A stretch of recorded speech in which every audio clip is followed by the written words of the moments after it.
You ask Tiger to solve. This deals with linear equations with one unknown.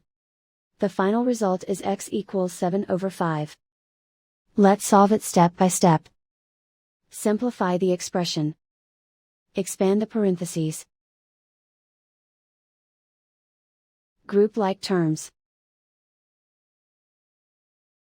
Simplify the arithmetic. Group all constants on the right side of the equation. Add 14 to both sides.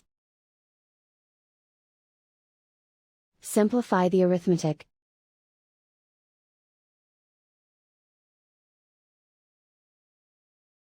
Isolate the x.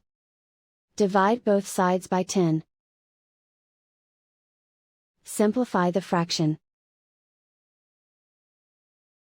Find the greatest common factor of the numerator and denominator. Factor out and cancel the greatest common factor. And so the final result is x equals 7/5.